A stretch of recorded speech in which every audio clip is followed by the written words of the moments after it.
morning and welcome to Rising. As always, we have a great show for you today, and I'm joined back at the desk by Niall Stanage. Good morning, Niall. Morning, Amber. Great to see you. You too. Let's get right into it. Obviously, we are just a few days actually now out from the election, so we've got a lot to cover. 5 days specifically out from Election Day, and both candidates are hitting the swing states hard. Former President Trump and Vice President Harris will be in Arizona and Nevada.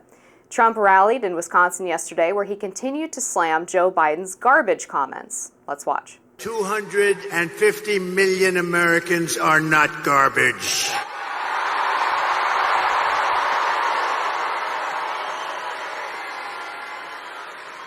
This week, Kamala has been comparing her political opponents to the most evil mass murderers in history.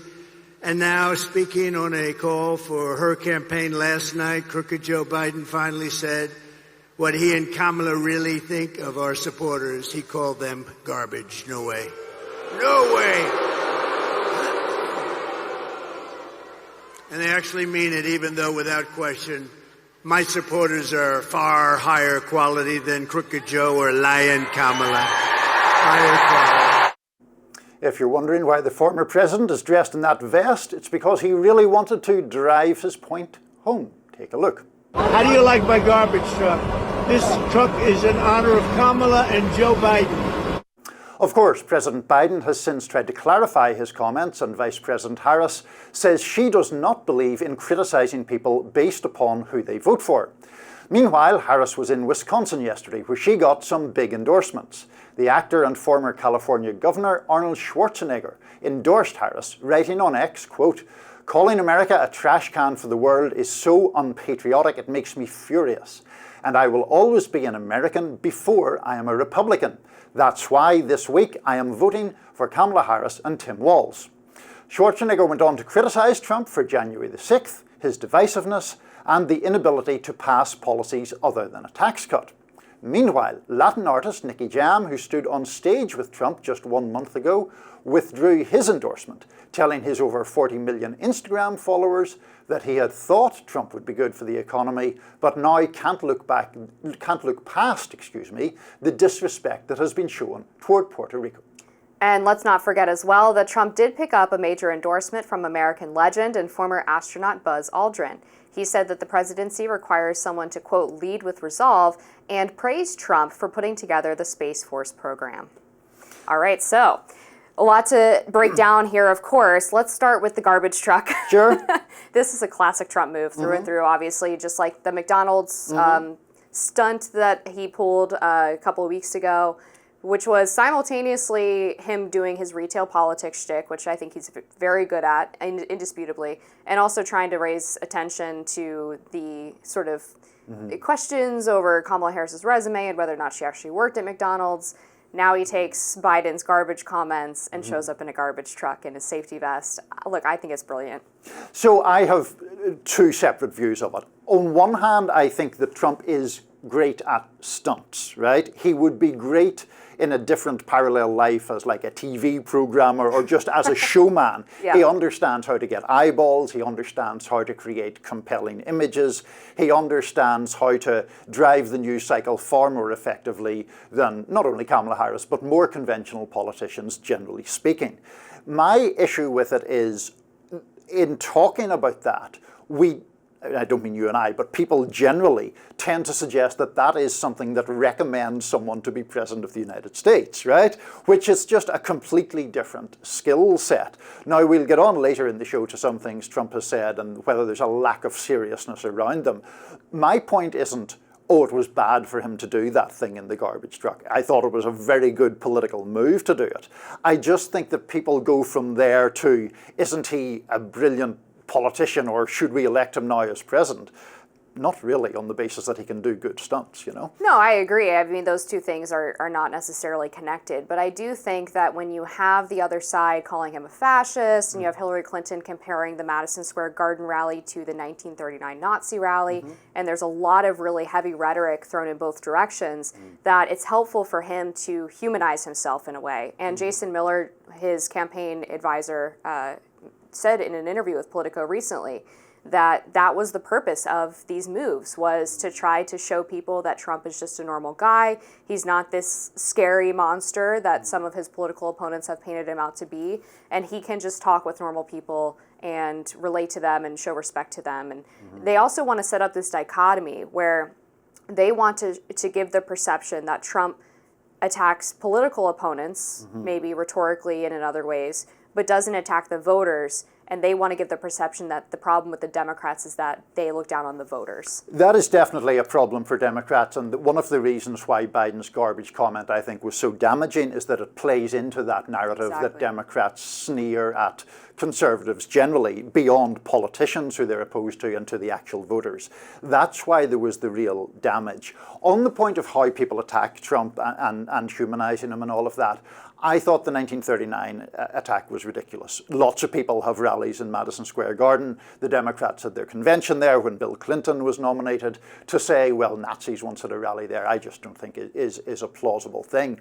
On the humanizing issue versus what I consider Trump's authoritarian-leaning tendencies, here's what I would say, and bear with me because you'll think it's kind of hyperbolic or whatever, but there is a tendency for autocratic people beyond the United States to sort of present themselves in amusing or quasi-buffoonish ways as a way to actually not humanize them, but take the softness, suggest that there's a softness that isn't actually there. It's the Idi Amin King of Scotland thing, or Muammar Gaddafi with his troop of female bodyguards.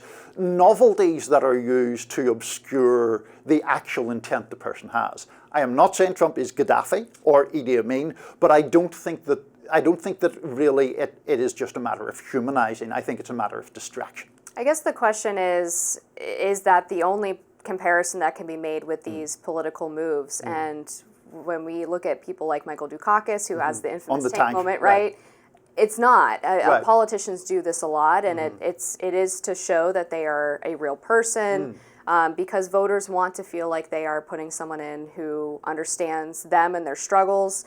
And with Trump in particular, one of his biggest strengths has been being the outsider, being the non-politician. And so showing up in these ways in the garbage truck, at McDonald's, he did a couple of these stunts in his first campaign. His supporters love the memes from the White House where he's putting candy on the minion's head or yelling at the kid who's mowing the lawn. I think that these are more in line with, he's not just a billionaire.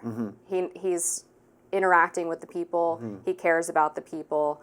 Do you honestly think he does? I mean, this is a genuine question. Do you think he does care about the people? I actually do. Do you? Yeah, I've interviewed him a couple of times. I know a lot of people who have worked for him, and outside of the ones who get paid to go on MSNBC and say bad things, they have a lot of respect for him, and they say he's exactly the same behind the scenes as he is in public. Well, if that's their testimony, that's their testimony. I just worry that it's a kind of billionaire conning people into thinking he cares about them when in fact he doesn't. Yeah, it could be, and unfortunately we can't. I wish we could just get into his brain and find out. But absolutely. Briefly before we wrap this segment up, Amber, do you think these various endorsements, Schwarzenegger for Harris, Buzz Aldrin for Trump, do you think those have any effect? No. No, neither do I. Okay, good. If we find a point of agreement. There we go. There you have it. We agree on endorsements. We have a lot more topics to cover on Rising today. Please stick around. Kamala Harris has not accepted Joe Rogan's invite to come on his #1 podcast in the nation with over 17 million listeners. This week, he dished on how it all went down. Here he is. She had an opportunity to come here when she was in Texas, and I literally gave them an open invitation. I said, anytime. I said, if she's done at 10 o'clock, we'll come back here at 10 o'clock. I go, I'll do it at 9 in the morning. I'll do it at 10 p.m. I'll do it at midnight. She's up. She wants to, drink a Red Bull, party on. If I go somewhere, then there's going to be other people in the room. And they want to control a lot of things, I'm sure, according to the Brett Breyer interview on Fox. Like, people were waving them off. That's a distraction. People in the room, like, my whole goal with her and with him is just talk. Just have a conversation like a human being. You find out things about people. You get a sense of them, at least, a real sense. That was it. I don't give a what we talk about. I really don't. I just want to talk to you. Who the are you? Team approached Rogan for the Democratic nominee to come on the Joe Rogan Experience, but only after former President Donald Trump sat down with the famed podcaster last Friday, October 25th. Meanwhile, Trump's running mate, J.D. Vance, recorded an interview Wednesday, and it's set to air tomorrow, giving the Trump campaign another boost heading into Election Day. Well, I mean, my view of this is that Kamala Harris did miss an opportunity by not going on with Joe Rogan. Joe Rogan's podcast with Donald Trump on YouTube alone has 41 million views right now. I don't know really why you would turn down an audience of that size unless you were convinced it was going to be completely skewed against you. Now, you can argue, I think, that Rogan's views probably have more in common with the right than the left, although, of course, he did endorse Bernie Sanders back in 2020. But to me, it's a missed opportunity. I think the dispute or the argument as to whether Rogan should go to her or not, that you can debate that either way. I think he could have gone to her, but I take his point about people in the room. We've all, sadly not getting 41 million viewers, but we've all done interviews where there's like a comms person or a PR person sitting in the room, and it does make, I think, for a less revealing interview than would otherwise happen. Yeah, I think that's true, and it is telling as well that she only reached out to Rogan's team after he was doing the Trump interview, because if I recall correctly, there were actually reports that she was in talks to do the interview before Trump was confirmed. And he's saying, no. Actually, she reached out after we were already confirmed to be doing the Trump interview, which shows she was cognizant of how powerful of an interview that this could potentially be. But I mean, you ask the question, why wouldn't she do it? And I mean, to me, the answer is obvious. I don't think she can. They tried to negotiate only doing an hour, which everybody knows. If you watch Joe Rogan regularly, it's 2, 3, sometimes even 4-hour episodes, because he does not want to be limited on time. He likes to get deep into topics. He likes to cover a lot of ground. And I don't buy her excuse, or I guess the implied excuse that he would be tough on her. That's not really his style. He likes to just ask his guests questions and let them talk, and he'll push back occasionally if he feels like they're not answering. But I just don't think that she has enough canned lines in the knapsack to be able to last 3 hours. I think it's as simple as that. So I think that's a bit unfair to her personally. I do think in the case of Rogan, if anything, I think the problem is he doesn't push back enough sometimes. Now, I know he doesn't want ultra confrontational interviews. He wants to have a conversation and all of that. I do think that he let Trump away with some stuff that he could have pressed more firmly back on. But in relation to Harris, I tend to think it's not that she can't do it, I don't think. I think it's that the campaign is risk averse. So when I remember being on this show talking about Trump's interview with Rogan, and my point is, in a 3-hour conversation, people are not expecting you to be word perfect or to give every single answer, that there can be no ambiguity or you never mess up the phrasing. People are looking for a sense of you as a person. And that's why I think she should have done it. It seems to me that her campaign is reluctant because they are just too wary of one moment going viral that maybe doesn't show her in a great light. I think you should accept that risk for the payoff of reaching a huge audience and giving them that greater sense of you as a person, because in polling it would appear to be a significant problem for Harris that even though she's been vice president for several years, a lot of voters, at least in the middle ground, don't really feel they know who she is in an authentic way. Yeah, and I wonder if it's just her campaign advisors or if she also is risk averse, right? I mean, some of the criticism of her from her opponents has been that she is indecisive, that she doesn't have, it seems, firm principles that she stands on. And this kind of goes back to the policy shift from 2019 to 2024, where she hasn't, still to this day, really fully explained why her positions have changed so wildly. She has said that she doesn't support things that she did in 2019, but hasn't really talked about this massive political evolution that would be required to get there. And so sitting down with Joe Rogan for this long period of time might force her to get into those things when she doesn't want to.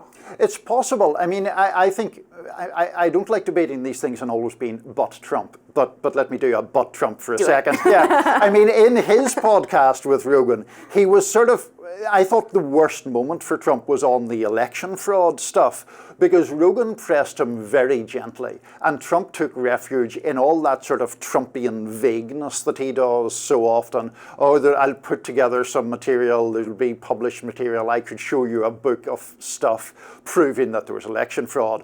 That has not ever been proven. He has continued to make these false claims about it. Now, did that damage Trump badly? Probably not, because probably enough people watched the interview either in full or in part, drew other messages from it, thought that it was good that Trump went on with Rogan in the first place. And obviously it has a particular appeal to young men, and that's a demographic that Trump is strong with, and that Harris could boost her strength with. I just think an audience of that size, to my mind, you have to have a really good reason to refuse to go in front of an audience so big.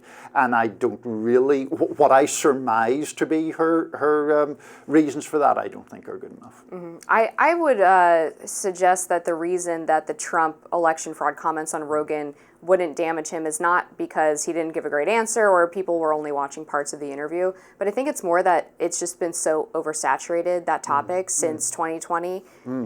It's been really hammered to death, and so he can get away with vagueness at this point because his campaign has already suffered whatever I think damage they would get from that issue, just by the nature of the fact that it's been dragged out for so long.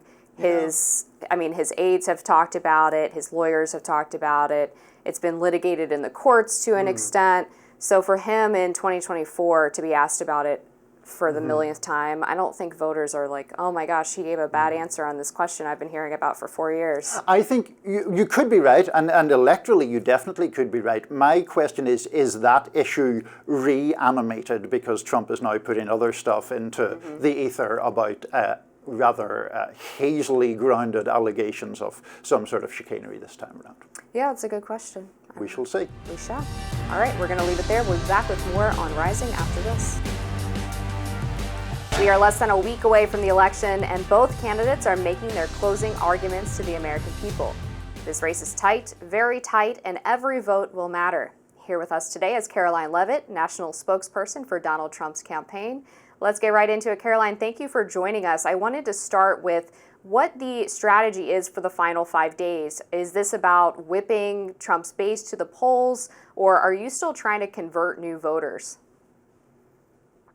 Well, our strategy over the next 5 days is to do both. It's to encourage President Trump's base to turn out to the polls, and we're seeing that taking place. All the trends from early voting are very encouraging, and it also is a chance for President Trump to continue to reach new voters. As he barnstorms the country, he'll be holding multiple rallies in various states for the next 5 days, and his message is for all Americans. It's very simple. Kamala Harris broke it, and President Trump will fix it. Kamala broke our border, broke our economy, broke peace across the world over the past 4 years as vice president, and President Trump has real solutions to fix the problems we're seeing. And this message is working. If you've noticed in the past few weeks, President Trump has increased in the polls. He's leading in the Real Clear Politics average in every single battleground state. Our internal data reflects the same. And we are seeing a broad, diverse coalition of Americans coming to the table and saying they are supporting President Trump. Arab American leaders endorsing him in Michigan. The Jewish Americans are supporting him by a historic margin. You also have evangelical Christians, again, Americans of all faiths, races, and religions are coming out in support of President Trump. So, Caroline, obviously the president has made a number of comments recently about Pennsylvania, including alleging that Pennsylvania is cheating, I believe was his term. What's he basing that on? Well, we won a lawsuit in Pennsylvania last night proving that there was illegal voter suppression taking place. In Bucks County, Pennsylvania, voters were being turned away from the polls. We heard from numerous voters about this. Our legal team immediately responded. We sent a strongly worded letter to the Secretary of State of Pennsylvania a couple of days ago, who then responded by reiterating that election workers must allow voters to stay in line, cannot turn them away early. even after the Secretary of State came out and said that, Bucks County was still turning voters away from the polls. So we filed litigation to amend that, and we won. The court proved that we were right, and voters have a right to stay in line. We also got an extension of 3 more days of early voting to amend the cheating and the voter suppression that was taking place. So it was a huge win for election integrity. But whenever one says cheating, the perception is that that is something that is intended to tilt the outcome to one side or another. What happened in Bucks County was that workers at the county office, as I understand it, said to people, the office closes at 5, therefore you have to leave and you can't stay in line anymore. You guys took it to court, that was changed, and Bucks County is now complying with this extension. Do you think that is really fair to describe that as cheating? After all, you've no way of knowing whether the people in line were going to vote for former President Trump or Vice President Harris or any other candidate. It's illegal voter suppression, and we don't care if those voters were voting for President Trump or Kamala Harris. We fought for the right of all voters in Bucks County, Pennsylvania, to have the right to stay in line, and the court adjudicated that for us. But was that cheating, is my point? It's illegal voter suppression, yes, and the court proved it. I wanted to follow up on another case out of Pennsylvania that was reported on just recently, where a group was sending out text messages to voters telling them that they had either already voted or were ineligible to vote. Can you tell us a little bit more about that case and what we know about who was behind this? I'm not sure about that particular case, but I'm sure our election integrity legal team is on it. Okay, and to get to another question, during the recent Joe Rogan interview with the former president, he talked about how one of his biggest regrets and mistakes in his first term was not picking the right people to be in his administration. And there were people who would actively work against some of his policy proposals and the things that he wanted to accomplish. As he's going into a potential second term, what is he doing to ensure that the right people are there that are going to actually enact his agenda? Well, as President Trump has long said, he wasn't a Washington, D.C. guy when he was inaugurated as president of the United States. He was a New York guy. He wasn't a politician. He was a businessman. So he was new to the Washington, D.C. scene, and therefore he didn't know everyone. He had to just trust the recommendations of people he was just getting to know. But now President Trump has been in the political arena for 8 years. He understands who's good, who's bad, and who will help him implement his agenda to make America great again. There are so many talented people, both inside and outside government, who we're hearing from every day that are excited about President Trump's chances of victory on Tuesday and would love to be part of his administration. And you've seen some of those people campaigning on behalf of President Trump, like RFK Jr., Tulsi Gabbard, both of whom are former Democrats, by the way, who realize the Democrat Party has moved so far to the left that they're now joining President Trump's team. We also have Elon Musk, who has been campaigning for us. President Trump has said he will lead a government efficiency commission to cut the waste in our federal bureaucracy that is ripping off taxpayers. So there are so many amazing people in this country who I know President Trump will consider once the time comes. I know, Caroline, when one talks to the Harris campaign, one of the things that they make much of is what they believe to be a superior so-called ground game in their case, that they have an infrastructure to get their voters out. Do you think that former President Trump doesn't require that same infrastructure? In other words, that his voters are just sort of more enthusiastic generally? Or do you think that your ground game is actually as good or better than the Harris campaigns? I believe our ground game is better than the Harris campaigns. And let me tell you why. Our ground game is 2 things. It's 1, data-driven, and it is people-powered. And our campaign for months, really for the better half of the last year, has been reaching out to voters directly in the key battleground counties and states. And we have identified people on the ground in these communities who are now serving as Trump Force 47 captains, as we call them. And the responsibility of these Trump Force 47 captains is to encourage voters in their respective communities and states to get out to the polls. And so we give them low impact tasks that will make a big difference on election day, and they are actively working on the ground. So it's people powered from the ground up rather than from the top down. And you do have an enthusiasm gap with the Democrat Party right now that we don't see with President Trump. President Trump is overwhelmingly supported by Republicans. We see this again in the early voting. We are winning the early vote in North Carolina and Pennsylvania. There's been a 20-point swing from where we were in 2020 with Republicans in the early vote. We're leading the early vote in Georgia and Arizona as well. And it's a testament to our ground game that has been focused on registering and now turning out voters to the polls. And certainly this early vote push is relatively new to the Republican Party. Is there any concern that you all could be cannibalizing people who would typically vote on Election Day, or are you seeing that these are really two separate groups and you still feel that you're going to have an advantage on November 5th? Well, we've been encouraging all of our supporters to get out and to vote early very consistently for quite some time now. President Trump has been leading that message, and we are seeing that voters are heeding his calls. Again, I just looked at the data this morning. We get fresh data every morning, and we're still leading the early vote in North Carolina, Arizona, Georgia. And again, there's been a huge shift in Pennsylvania towards Republicans. Now, of course, we're expecting a big turnout on Election Day as well. But the key with early voting is you don't know what could happen to you on Election Day, right? You could be running late at work, you could have a family emergency, and you can't bank your vote. So we're focused on keeping this push going, banking as many votes early as possible, and then that way, those folks also have more time to encourage their friends and their neighbors to get out and to vote for President Trump as well. Caroline, moving beyond Tuesday in a sense, I think one of the few things that almost everyone would agree on is that there's an enormously polarized nation. There's a lot of very angry people on both sides, and there's a lot of ill feeling in the political climate generally. Regardless of the result on Tuesday, will former President Trump do anything to tamp down those kind of tensions in the aftermath of the election? Well, he already is, and you've already seen that taking place throughout this campaign.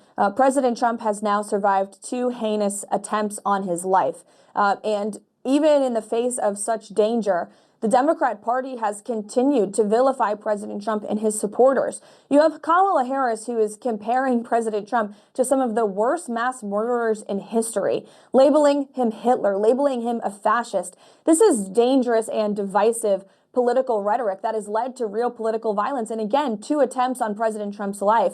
Whereas President Trump is really running the joyful campaign of this election cycle, focused on the issues that matter, an uplifting message to restore hope to this country by securing our southern border, tackling inflation, making life affordable again for working families, restoring peace in the Middle East, and ending the war in Ukraine, fixing all of these problems that Kamala Harris has created. But this is the optimistic message that he's sharing, and we're seeing it is resonating, whereas the closing message of the Kamala campaign right now is Donald Trump is evil, don't vote for him. And by the way, half the country is garbage. That's what the sitting president of the United States said 2 days ago. But hold on a second now, Caroline. When we talk about people talking in crude terms, the former president has described Vice President Harris as mentally impaired, a low IQ individual, and I don't think I can say the profanity, but he preceded a description of her as vice president with a profane term meaning very bad. Those things don't raise up the tone of national discourse much, do they? Calling someone a low IQ individual pales in comparison as to calling them Hitler. Hitler was the greatest mass murderer in the history of the world and killed millions of innocent people. And that's what Kamala Harris compares Donald Trump to. They also have been calling him a threat to democracy for 8 years, which is a disingenuous lie. They don't believe it, because if they did, then Democrats in blue wall states wouldn't be running advertisements trying to cozy up to Donald Trump right now. They are dishonest and they are divisive, and they're using this dangerous rhetoric to try to fear voters into voting for them and try to convince voters that Donald Trump is a legitimate threat to democracy, which is absurd. But voters aren't buying it. And that's why today in 2024, President Trump is more popular than he's ever been since 2016, because voters lived under President Trump for 4 years and they realized that our democracy was actually stronger under his term than it is today under Kamala Harris, when we are on the legitimate threat of a World War III. You have China and North Korea cozying up together. The Middle East is under fire. War is embroiled. We have an invasion on our southern border of illegal immigrants from all over this world. So our democracy is in peril today under who? Not Donald Trump, Kamala Harris. And that's what the American people see, and that's why President Trump is going to win on Tuesday. He described Democrats as vermin, did he not? Again, did you hear what I just said? Democrats have been calling President Trump a threat to democracy. Did he describe Democrats as vermin, Caroline? For 8 years. And the second gentleman who tried to kill President Trump and attempted to take his life echoed some of that same rhetoric on his social media. Did the He former said on his president social describe media that Democrats Donald as Trump is a vermin? threat to democracy. That is the exact same rhetoric that is used from the Democrat Party against him for the past 8 years, and it has inspired 2 assassination attempts on President Trump's life. And do you think it's acceptable to call members of the other party vermin? I don't think it's acceptable to call President Trump Hitler. I don't think it's But acceptable, it's acceptable to call for him a him to threat call to them democracy. vermin, or no? He hasn't said that about Democrats. He said that about the illegal immigrant criminals who are invading our country. And yes, I think that illegal immigrants who rape and murder innocent women, they are vermin. They are disgusting monsters and they should be deported. He said it about, I believe, what he terms radical left Marxists. But in any event, I'll let Amber. Nope, he chat to didn't. you. He called illegal immigrant criminals vermin. You should go check your facts I before will you try to ask check me a my question facts. about it. Fine, thank you. Go ahead. All right, moving to a different topic. I wanted to ask about Trump's strategy with independent media. He's been doing a lot of independent podcasts, including Joe Rogan, 41 million views. We just learned that J.D. Vance's interview with Joe Rogan went approximately 4 hours long, and then the former president was also endorsed by Jake Paul. What inspired this sort of novel media strategy, and what impact do you hope that it's going to have on voters? Well, Americans don't trust the mainstream media anymore. Trust in our media networks is at an all-time low, and so they are seeking information and truth from alternative media sources such as the Joe Rogan podcast and many others that President Trump has participated in throughout this campaign. And this strategy has proven wildly successful. Every time President Trump has been on one of these podcasts, it instantly shoots up to #1 in the charts and breaks records. And it's because people want to hear what he has to say unfiltered from the mainstream media's bias. And so we've also been given free access to this podcast lane because Kamala Harris hasn't done many of them. She has refused to sit down with Joe Rogan. And frankly, it's because I think she's incapable of having real conversations about any issue under the sun without her team trying to dictate the topics in a set time. You look at Kamala Harris's interview with Fox News, you look at her town hall with CNN last week, every time she does an interview, she bombs. It's a train wreck, and it's because she has no conviction. She doesn't know where she stands on the issues. President Trump does, and whether you agree with him or disagree with him, you always know where he stands. And so that's why these conversations he has with these highly respected critical thinkers outside of the mainstream media are incredibly impactful and have been proven as an effective media strategy for us. So the president referred to a New Hampshire crowd, since you asked us to fact check, and the quote is, "We pledge to you that we will root out the communists, Marxists, fascists, and the radical left thugs who live like vermin within the confines of our country." Who was he referring to? Yeah, did he? So was he talking about Kamala Harris? Do you hear Kamala Harris anywhere in that sentence? No. No, you don't. Because Your again, argument was that he was referring talking about illegal immigrants, which he clearly wasn't. He was talking about people who he characterizes as far left. Referring to people don't want that either. And that's why 70% of Americans support mass deportations, support President Trump's plan for that, including Latino Americans, by the way, who come to this country legally and lawfully. President Trump is going to rid this country of people who hate us and break our nation's laws to get here. I think, Caroline, with all due respect, you're trying to confuse two issues, which is illegal immigration, which he speaks strongly about, and the term vermin to refer to political opponents, which is what he's plainly talking about there. That's not what he was referring to. Okay, I was there, move on. but okay. Let's get a little bit into the gender gap. We see that Kamala Harris's campaign has an advantage with women voters, whereas Trump has an advantage with male voters. Trump has been doing things like town halls exclusively for women on Fox News, while Kamala Harris has started a Hunters and Anglers for Harris Walz coalition and also has Tim Walz going on video games. Can you talk a little bit about the campaign strategy to woo women voters and why you think the advantage with men is so large?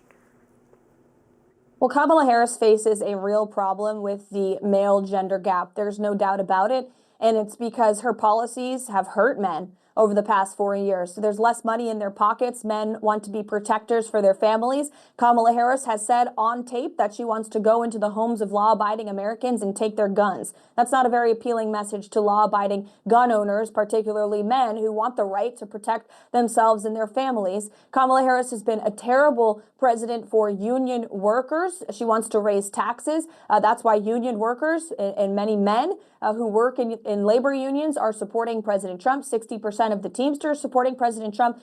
So she has a real problem on her hands. That's the real gender gap issue in this race. As for President Trump's message to women, he speaks about the issues that women care about every single day. We care about prosperity for ourselves and our families. We want more money in our pockets. We don't want to go to the grocery store and face prices that are 25% higher today under Kamala Harris than they were under President Trump. So women want affordability. Women also want law and order in our communities. And Kamala Harris has supported weak on crime, defund the police, open border policies that have allowed illegal immigrant criminals into the country. In fact, there are more than 500,000 convicted criminal illegal aliens in the country right now. Kamala Harris has no plan to do anything with them. In sanctuary cities, we're seeing them commit more crimes and then they're let off free. And that's every woman's worst nightmare. We've seen tragedies happen to women in this country. Laken Riley in Georgia, Rachel Morin in Maryland, Jocelyn Nungare in Texas. Just a few names of innocent women who were brutally killed at the hands of illegal people who Kamala Harris led into this country. President Trump is offering a message of border security and law and order, and that's a very appealing message to women. I can say as a woman myself and as a new mother, we want a president who is going to protect our country and make our lives more affordable and offer the American dream to future generations. Caroline, just something that's seemingly breaking at the moment in relation to the former president's comment at a rally yesterday, where he talked about protecting women whether they want it or not. Apparently, Vice President Harris is speaking to reporters in Wisconsin, and she says, and I quote, "It actually is very offensive to women to say that." What's your response to that?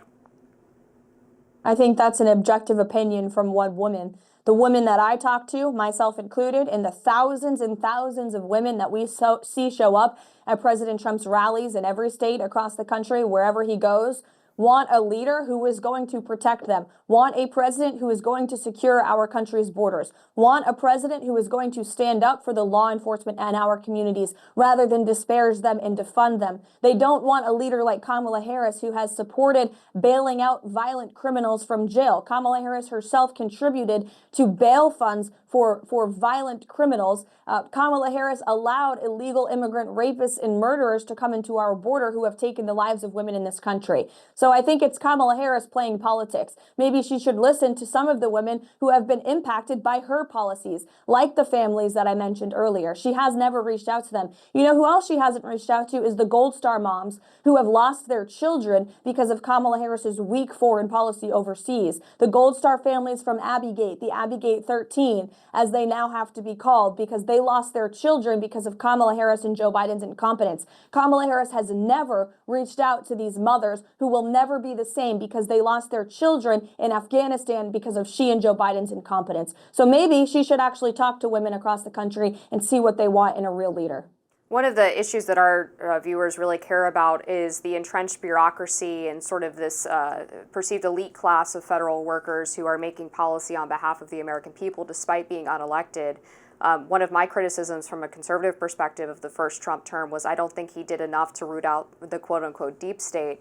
In a second term, what is his plan to ensure that unelected bureaucrats are not in these major policy-making positions with the ability to essentially write the rules for the rest of us despite not being held accountable? Is he planning on using Schedule F revisions, for example, to root out civil servants?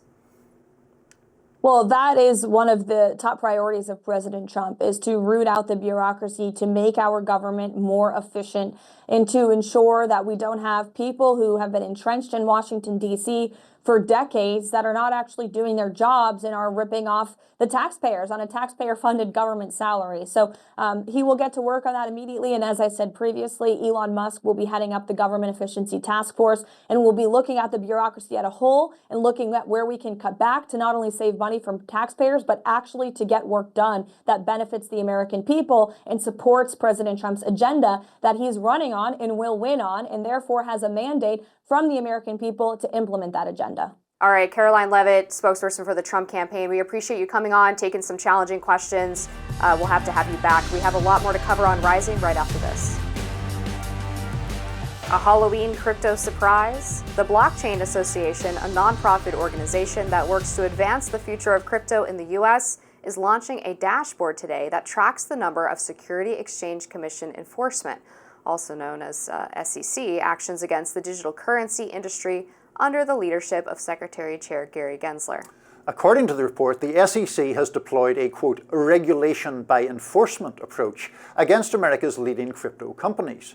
Blockchain partnered with analytics company HarrisX and released polling revealing that voters believe the United States has taken the wrong approach toward crypto.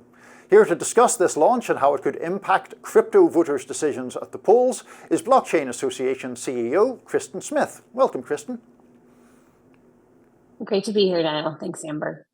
So I think just off of the top, if you can explain to people who don't necessarily follow every twist and turn of the crypto industry, why do you think this approach or these regulations or these enforcements are being conducted in an unfair manner? Yeah, well, that's a great question. If you look at the way that the securities laws work, they don't neatly apply to the nature of crypto assets. And so instead of engaging in a constructive dialogue during his tenure, the SEC chair, Gary Gensler, instead engaged in an incredibly aggressive regulation by enforcement approach to try to slow the industry down and prevent it from growing here in the United States. And so we set out to quantify what this impact might be with our partners at HarrisX. And we found that within even just a small set of our membership who volunteered their legal fees, that there have been well over $400 million in the past 3.5 years that have gone toward defending against regulation by enforcement actions from the SEC. And in total, there have been well over 100 different regulation by enforcement actions that they have taken in that 3.5-year period. And this is an incredibly large amount. I think the one thing that can't be measured is what that money would have been done if it had put into hiring people, into building new innovations and investing in tech in the United States. And so we're really excited to kick off this campaign. Even since launching this morning, we've had additional companies reach out that want to add their numbers to the total. So we expect these numbers to rise in the coming days. One of the things I hear consistently from friends of mine who are interested in crypto is that they like that it gives them an option to be sort of off the grid outside of cash, for example. It allows them the ability to have financial transactions that are not necessarily tracked by the government. So what is the impetus for all of this regulation as consumers obviously want something very different? Yeah, well, we want to have regulation in this space. I think that the problem is we need Congress to put the framework in place, and it's actually like a common misconception that these assets are not traceable. They're on immutable blockchains, and so you can absolutely track and trace where they go. But I think the bigger question is, how do we regulate the markets? And what we did in HarrisX did a poll this past week. They actually found that two-thirds of voters agree that the SEC should wait for clear guidelines before engaging in these legal actions. And so we need a new framework, which is, sort of leads into the election next week. I think that we've seen really positive leadership on both sides of the aisle in both chambers. We have a lot of candidates that are including crypto policy positions on their websites. And I think that we're going to have an incredibly pro-crypto Congress, regardless of the outcome of the election in terms of leadership of the House and Senate. I think furthermore, though, what we've seen with the presidential candidates is that we need to make sure that whoever comes in and whoever is our next president, whether it be Trump or Harris, that Gary Gensler is no longer in the position of chair at the SEC. Fortunately, Donald Trump has already vowed to get rid of Gary Gensler on day one. Harris's campaign has not gotten that specific yet, but it is our hope that if she wins, that she would also swap this out, because this is just really an absolutely counterproductive approach. It's not the way to treat new innovative industries in the United States. We're not asking for no regulation. We're just asking for appropriate regulation, because the securities laws don't apply today. That's what the courts are telling us as this litigation is going on. And so we really need Congress to step in and provide a new framework. Following up on what Kamala and Trump respectively would do with crypto, Trump has been very vocal about embracing crypto. He accepts transactions with it on his campaign website in the merchandise store. He's also has members of his family launching their own cryptocurrencies. How much do you think that is swaying crypto-interested voters in thinking that he might be better on regulation than Kamala Harris? Yeah, well, I think, he has an incredibly established position, as you just said, which is, by the way, in contrast to where he was in the last administration. He's really taken a lot of time to learn about this space, and he has changed his opinion over time. I think if Harris had been in the campaign longer, we probably would have gotten more specifics out of her as well. But given the truncated nature, there wasn't much that could be done. So, I do think there is hope, for either of those candidates. But what we've found is that 18% of voters, just in the poll from this last week, consider cryptocurrency one of the important issues that they're factoring into their voting decision in the election. So that tracks with the polls we've seen across the summer and even going back into the spring. So if you have 1 in 5 voters that is, thinking about this, it's important to have a position. And I think it would be very beneficial to Kamala Harris to come out with something more specific, to talk. She said at a very high level that she wants to support the innovation here, but the devil is really in the details, and I think that she would get a boost by coming out with something more specific. Kristin, before we let you go, something I'm curious about, and look, I'm not going to present myself as an expert in this area because I certainly am not one, but you said a few moments ago that it's not that your organization is opposed to all regulation. You don't want excessive regulation. In broad strokes, what do you think should be legitimately the subject of regulation within the crypto world?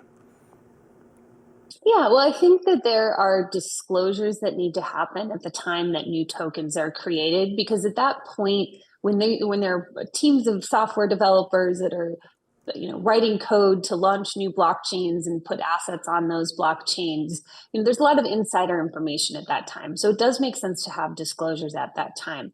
I also think we need to have regulation around how to do stable coins. Like today, that it's very clear that there isn't any federal law that governs that kind of an asset. I think the other thing is that we want to have basic protections for the marketplaces for where these assets trade. The problem is today that the SEC only has authority over securities marketplaces. The CFTC, the Commodities Future Trading Commission, they only have jurisdiction over derivatives markets. There's nothing that gives the federal government authority to regulate the cash markets for these crypto commodity assets. And so we need that new authority in place. So it drives me crazy when people say crypto is trying to avoid regulation or have lesser regulation. That simply isn't true. The reality is that there are gaps in the federal law today, and we need Congress to step in to put that regulation in place so that investors know that the marketplaces and the centralized intermediaries that they're relying on to acquire these assets are a safe place to be. All right, Kristin Smith, thank you so much for joining us today on Rising. We appreciate it. Great to be here. Trouble mounts for Andrew Cuomo as a Republican-led House panel referred the former New York governor to the Justice Department for a potential prosecution. Cuomo is accused of allegedly lying to Congress about his involvement in a state COVID report on nursing home deaths. The House Select Subcommittee on the coronavirus pandemic said in a referral that Cuomo, quote, knowingly and willfully made false statements to shield himself and avoid accountability. Now, a spokesperson for Cuomo, Richard Azzopardi, said, quote, the committee lied in their referral, just as they have been lying to the public and the press. This taxpayer-funded farce is an illegal use of Congress's investigative authority, end quote. The referral comes at a pivotal moment, as Cuomo is viewed as a potential candidate in next year's New York City mayoral elections, especially given the current mayor's difficulties in that respect. Andrew Cuomo resigned as the New York governor in August 2021. That came amid sexual harassment allegations. Those are allegations that he denies. So, Amber, this is an interesting one. I mean, obviously, Andrew Cuomo is still a major figure in Democratic politics, though he doesn't hold any particular power at this point in time. The suggestion, or the reason he's being referred specifically, is that he apparently testified behind closed doors that he had no role in this report. And it subsequently emerged that there were emails from his staff referring to edits that he wanted making in earlier drafts. So setting any sort of partisan leanings aside, it seems like he didn't tell the truth, right? Yeah, it certainly get that impression from the evidence that this subcommittee has released. They have a transcript from this testimony that he gave where they asked him specifically, were you involved in the drafting of this report in any capacity? He replies flatly, no. And then they have these emails. Hi, governor's edits are attached for your review. The smaller text in the beginning is from your original document. He replaced your paragraph on page 3, beginning with, and then there's a couple of other emails as well. And then I think there's also draft history in the document that suggests that he had edited it by hand. So it looks like they have him pretty dead to rights. Of course, the question is if the DOJ will take the case up. Right, and also, whether Cuomo has some sort of exculpatory evidence. So far, his spokesperson is saying that he said he didn't recall because he didn't remember it. You rightly pointed out there was an answer that did not seem like I don't recall. It seemed like a flat no. Yeah, there's even a period after it. Yeah. When there's not much wiggle room there, really, where the actual answer appears to be yes. I also think with Cuomo, it is really interesting just the way the trajectory of how he has been viewed has changed. Because I remember certainly in the early days of the COVID-19 pandemic, he was firstly raised up as a kind of almost heroic figure, particularly by liberals. He was regarded as a counterpoint to then President Trump in terms of what he was saying. And then it emerged that there had been this move or policy of reintroducing older people who had COVID into nursing homes. And it ended up about 15,000 nursing home residents died during the pandemic of COVID-19. It seems in retrospect a terrible mistake. I suppose Cuomo would say we didn't know then what we know now.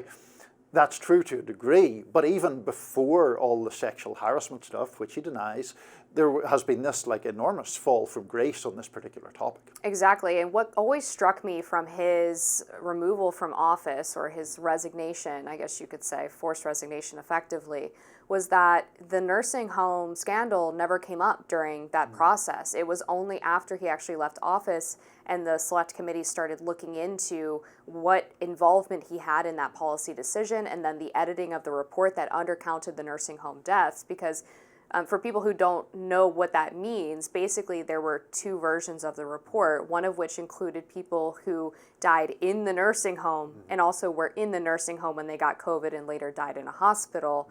And they wanted to exclude the number of people who got COVID in the nursing home and got so sick they had to go to the hospital and passed away, which obviously would give the impression that fewer people had died as a result of the nursing home policy than actually did.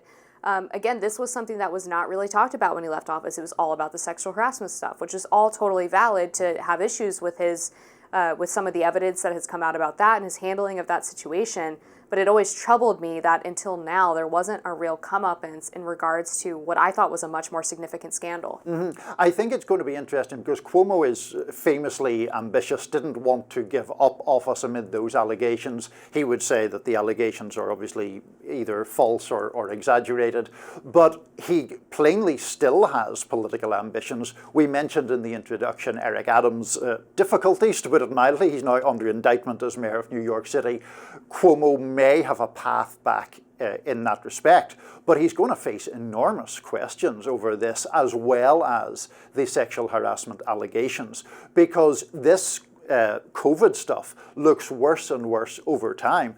One other thing, just tangentially, I should point out, is we here often have a go at the media. It was the New York Times that brought to light many of the mendacious things that you're referring to in terms of how the state under Cuomo was, to put it bluntly, cooking the books as to who had died and how they had died. And I think that was a very valid journalistic service they did to us all. Yeah, I would think so. And just one more piece of evidence from this select committee report before we go. They were also asked him if he had any discussions regarding the report being peer reviewed, to which he also said no, with the period at the end of it. And then there is an email from his top aide, Stephanie Benton, indicating that he was indeed involved in the peer review. Yeah. So he's going to have a hard time wriggling out of this one, I think. He is, although notably no Democrats signed on to this referral that is has no legal power, but is suggesting that charges be looked at for lying to Congress. So I wonder, does that sort of presage Democrats getting in line behind him? It suggests that for sure. Yeah. And I'm sure that they would be happy to have Mayor Adams out of the picture because he's been inconvenient to them in a lot of ways. He hasn't done a good job of cleaning up New York City's crime problem, and I'm sure they don't love that he is criticizing openly the migrant crisis at the southern border. No, I'm sure they don't. It's interesting with Cuomo, though. I mean, New York City is obviously pretty progressive. There's been some arguments that maybe Trump will get more votes than we might expect this November. But if you're going to be New York mayor, you generally need to appeal to Manhattan and Brooklyn progressives. And Andrew Cuomo has never had that warm a relationship. I mean, he's seen, I suppose, as the sort of Clinton/corporate wing of the Democratic Party. He's had quite a few ill-tempered exchanges with people on the left. So while he has some defenders among the people immediately kind of cloistered around him, he has quite a lot of enemies on the left of the Democratic Party and in the progressive movement as well as on the right. Yeah, and I've said this before on the show, but I think it bears repeating. First of all, to your point, Cynthia Nixon, of course, mounted a challenge against him from the left in his re-election bid. But what people expect from a large city mayor, whether it's New York or Chicago, maybe San Francisco, they kind of anticipate there's going to be a little bit of corruption, there's going to be a little bit of slimy behavior, but they want someone in there who's going to get stuff done and focus on the city, and if a contract goes to a friend, okay, no big deal, we get it. But I think the nursing home scandal goes far beyond those sort of little quibbles over whether or not they're spending money exactly quite the right way, because this was a direct impact on the people of New York City, their loved ones who passed away due to a completely boneheaded policy that unfortunately was repeated in some other states, but not all. Some were wise enough to prevent that from happening. I don't think this is the sort of like, all shucks, my mayor's a little corrupt, but the garbage trucks come at the same time every Thursday. Right. This is far beyond that. No, it is. I mean, partly because it is literally a life and death issue, but the other thing is, to your point, it's actually about core competency, and there have been really serious questions around that in the management of this crisis, of course, but the fear being that that kind of incompetence could replicate itself further down the line. So there we go. All right, we are going to see if the DOJ picks it up. In the meantime, we're going to cover more on Rising right after this. Funny guy of late night TV, Jimmy Kimmel, drew attention this week to a not so funny topic, Donald Trump. In his opening monologue Tuesday, Kimmel appealed to Republicans, urging them to reject the former president. The comedian stepped out of his stand-up role and delivered a 19-minute monologue 1 week before the election. Let's watch. Aren't you supposed to be running for president? Aren't you supposed to be worried about important topics? And here's the thing. It's kind of funny, these silly random rants of his, and they would be fine if he was hosting a podcast or selling knives at the farmer's market, but he's supposed to be leading us. People are listening to him, and the country is getting crazier because he makes it okay to be nuts. Separate to all that, Kimmel also had some advice. Let's take a look at that. It's in times like these, it's important to remember that cannabis is legal in our state. But you have to vote. If you can vote early. If you can't vote early, vote on time. If you want to vote for Trump, vote late, vote very late. Do your voting on Thursday or maybe Friday. This will be my third time voting against Donald Trump. Fifth, if you count the 2 times he was nominated for an Emmy for a reality show host. So I think in the interest of fairness, we have 2 very contrasting clips there, because I would assume you're going to have a problem with the just don't vote or vote late or whatever instruction.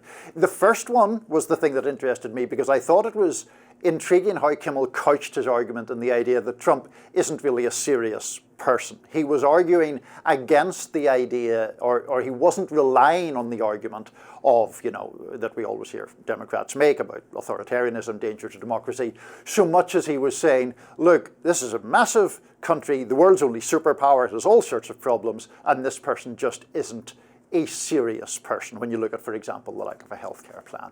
Why is he wrong? Well, it's a little ironic coming from a late night comedian of all people. Well, that doesn't mean we'll get into that, but yeah. Yeah, I mean, it doesn't mean that he's not allowed to talk about politics. Obviously, Right. they all do, and it doesn't matter whether I like it or not. But I would just say that this has already been attempted during the 2016 Republican primary. The large argument against Trump was that he was not serious. He was a joke candidate. Why is anybody taking him seriously? Nobody really believes that he's in this for the American people, and his ideas are buffoonish because they were different from what the Republican establishment was used to. One by one, he knocked out all of his Republican opponents. It was not until the general that the Democrats really switched their messaging to, no, actually, this guy's really dangerous, he's a fascist. And maybe it's part of their problem with messaging that they haven't stuck to one of those two. Is he so unserious and a buffoon and a loser, or is he so deadly serious that he's going to end democracy, refuse to leave office, and terminate the Constitution? Those two things I don't think can coexist at the same time.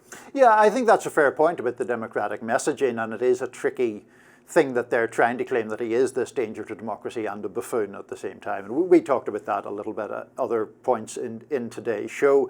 I'm just honestly curious. I mean, you're much more plugged into the conservative world than I am. People who are principled, intellectual conservatives, don't they have, when Trump, for example, still doesn't really have any kind of healthcare plan if he replaces and repeals Obamacare, what he replaces it with just isn't clear. There have to be people in that Washington Republican world who have pretty big concerns about that, sure. Yeah, I actually wrote about this during his first administration about Republicans who were working on a health proposal for after the 2020 election. And it was your typical think tanks like Heritage and AEI and maybe even Cato thrown in a little bit, who were trying to all work together to present him with a white paper. Here's the healthcare plan that's going to replace Obamacare. And now I think the Trump campaign has largely abandoned even the idea of getting rid of Obamacare because it's so entrenched, as Speaker Mike Johnson put it in recent comments, where he was accused of saying that they were going to not have Obamacare anymore. If you watch the clip, it sounds like he was actually repeating a question from an audience member where he asked no Obamacare. And it's one of those things where once the policy is in, even if it's bad, it's hard to get rid of it because the voters tend to revolt. But to answer your question, I'm sure there are a lot of movement conservatives who don't like Trump for a variety of reasons, and a lot of them having to do with policy, not even just the lack of a specific plan on healthcare, but because he cut against a lot of the traditional conservative lines. And I don't even use the word traditional to mean historical, because it really is only for the past 40 years that you see conservatism take on this sort of neoconservative foreign policy combined with libertarian economics as being the standard bearer for the party. I mean, before that, when you had even Barry Goldwater, Pat Buchanan in the 90s, they were much more populist on a lot of the issues than people remember the Republican Party being.